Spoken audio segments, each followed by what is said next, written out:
tout à l'heure, nous devons tous nous dresser pour qu'on puisse dire au soir du 24 mars 2024, plus jamais ça au Sénégal.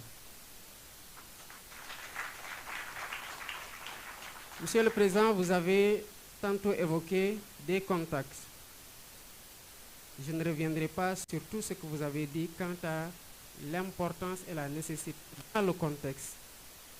Mais je veux juste faire, si je peux les appeler comme ça, une révélation. C'est vrai que je suis peut-être moins taquin que vous, je suis un peu plus autarcique. Je suis quelqu'un de particulièrement raisonné, de particulièrement raisonnable, de particulièrement sensé, de particulièrement réfléchi.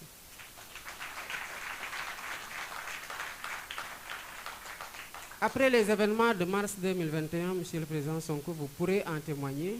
Je vous suis venu vous voir quand le président Macky Sall était en train de dire ce qui s'est passé au Sénégal ne se reproduira plus. Et que les jeunes sur les réseaux sociaux lui disaient, si tu refais ce que tu as fait, on fera pire. Je suis venu vous dire, il faut qu'il y ait des discussions. Vous m'avez dit, mais pourquoi? Je dis, parce qu'on ne peut pas continuer à nous regarder en chien de faïence entre Sénégalais et à nous menacer d'une deuxième confrontation. Vous avez aussi, en toute responsabilité, donné votre accord pour que je puisse prendre contact avec quelqu'un de la mouvance présidentielle qu'on pensait être un point d'entrée correct. Le temps qu'on obtienne les contacts et qu'on fixe un rendez-vous, le président Macky Sall, en plein Covid, a décidé d'aller à Kaffrine, répandant en plus le Covid-2, et à Matam, au Fouta, en bastonnant au passage des Sénégalais qui n'avaient le tort que de porter le brassard rouge, en continuant à menacer tout le monde de ses foudres, en continuant à s'armer, en continuant à recruter pour davantage mater. Le résultat, on le connaît. Nous avons considéré que pour discuter, il fallait discuter avec quelqu'un de particulièrement réfléchi, de particulièrement disposé pour pouvoir comprendre pourquoi on cherche à dépasser cette vague dangereuse-là qui allait nous mener forcément aux événements de juin 2023. Malheureusement, on a interrompu les contacts parce qu'il n'y avait pas la réceptivité affichée de l'autre côté. En 2023, j'ai personnellement, parce que j'étais en prison, vous étiez sous blocus. J'ai pris la responsabilité, je vous en ai informé par la suite, de contacter son fils après le discours du 3 juillet pour lui dire, à partir du moment où votre papa a décidé de ne plus aller aux élections, vous êtes la seule personne à pouvoir l'aider à sortir par ce qui reste de la grande porte. Et que tous ceux qui veulent être candidats aujourd'hui vont l'encourager à continuer la répression. Il s'en est rendu compte trop tard pour essayer de rétropédaler, appeler à l'apaisement, mais le mal était déjà fait. Les morts ne reviendront pas. Les amputés ne retrouveront ni leurs bras, ni leurs jambes. Les éborgnés ne retrouveront pas leurs yeux. Et on a toujours des malades qui sont évacués à l'étranger du fait de cette répression aveugle. Je n'ai pas été écouté. Au contraire, qu'est-ce qu'on a dit? Ils auraient pu négocier quand ils étaient en mars 2021 parce qu'ils étaient en position de force. Mais qu'est-ce que vous avez fait en mars 2021 lors de votre discours du 8 mars? Vous avez dit que le président Macky Sall, il reste 2 ans. Et que ces 2 ans-là, encadrons-le, aidons-le à finir et qu'il transmette ce pays-là en paix pour qu'on continue à le travailler.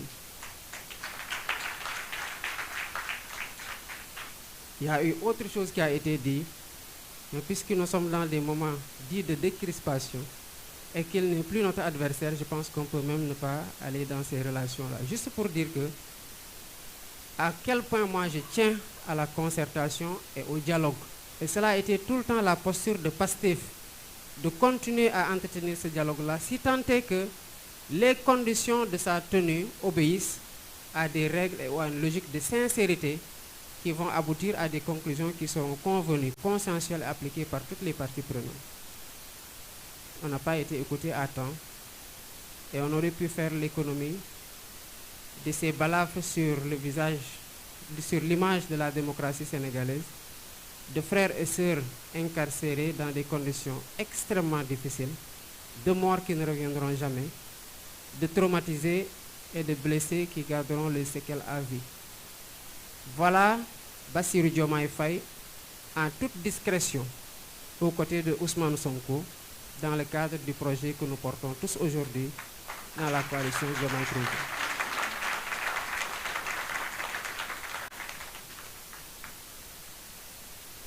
Et pourtant, j'ai fait ça après avoir refusé de prendre le bracelet en prison parce qu'on me l'a proposé. Après 2 mois d'incarcération, ils sont venus me dire, ok, on peut te libérer, mais à condition que tu prennes le bracelet. Je dis que je ne prendrai pas le bracelet. Pourquoi? Parce que je ne peux pas prendre le bracelet. Je n'ai rien fait. Quand vous aurez fini avec votre ingénieur électoral, mais remettez-moi là où vous m'aviez trouvé, à savoir mon bureau à 22 heures, à des heures d'arrestation illégale. Mais tout ça a été entretenu par des gens à qui ne profitait pas notre candidature. Après s'en être pris au président Ousmane Sonko, ils s'en sont pris à moi. Même dans les chefs d'accusation de jonction de la procédure me concernant, il y a eu le vol de portable, alors que j'étais en prison.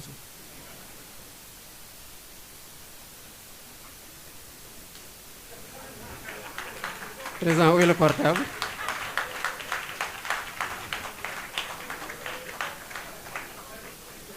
Pour dire à quel point il y a eu de l'acharnement pour que la candidature de Bassirou Diomaye Faye ne passe pas.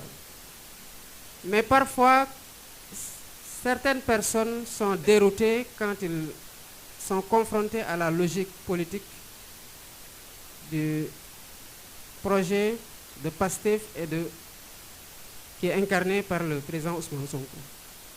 Je le rappelais ce matin au leader, le 7 janvier 2023, vous aviez été le premier, lors d'une réunion à laquelle je n'avais pas participé parce que j'avais un décès, à poser la question du plan B, et c'est le bureau politique qui vous a mis en minorité, raison pour laquelle on n'avait pas débattu de ce point-là, parce que le bureau ne voulait pas encourager le processus de liquidation politique.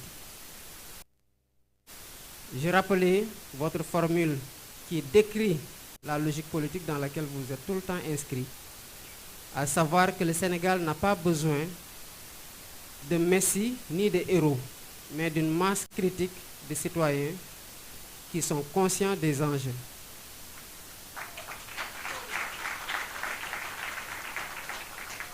Puisque vous êtes un Diola et qu'il y a toujours quelque chose qui reste, j'ai complété en disant que ces citoyens-là doivent avoir le courage d'agir pour faire changer les choses.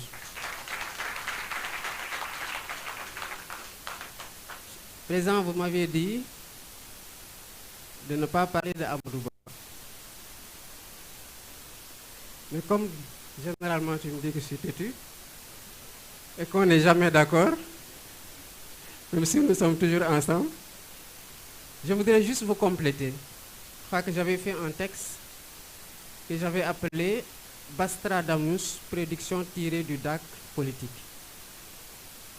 Je crois que tout ce que j'avais prédit dans ce texte-là, c'est presque réalisé. Alors, quand vous avez quitté le syndicat, vous nous avez transmis Amadou Ba.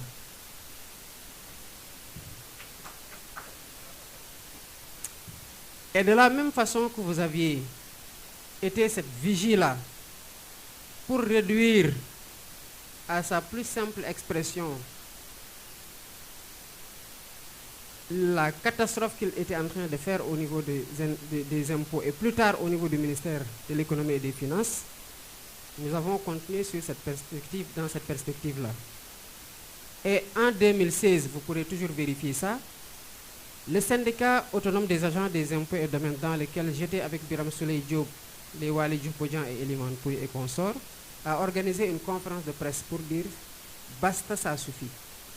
Parce qu'à chaque fois que les agents allaient en contrôle fiscal et qu'ils faisaient des redressements à coût de milliards, illégalement, Amadou Ba décidait d'une simple lettre en violation des dispositions de la loi qui dit qu'aucune autorité ne peut, sous peine d'en être personnellement responsable, entraver le recouvrement des impôts et droits et taxes de toute nature.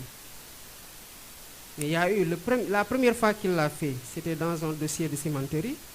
Vous aviez même, en tant qu'agent, menacé de porter plainte. Et il y a eu un rétropédalage de sa part. En 2016, nous avons dénoncé ça. Nous sommes allés organiser une conférence de presse pour lister tous les dossiers sur lesquels Amadou Ba avait compromis les intérêts du Trésor public et donc des Sénégalais au profit d'entreprises étrangères. Et nous savons tous que cela n'a pas été fait gratuitement. Quand j'ai appris qu'il était impliqué dans des soupçons de corruption et que celui qui l'a fait candidat y a cru, j'ai dit parce qu'il le connaît. Je sais que si c'était moi, Ousmane ne va poser aucun parce qu'il saura que ce n'est pas vrai. Donc c'est parce qu'on sait qu'il est dans ces pratiques-là qu'on a voulu en savoir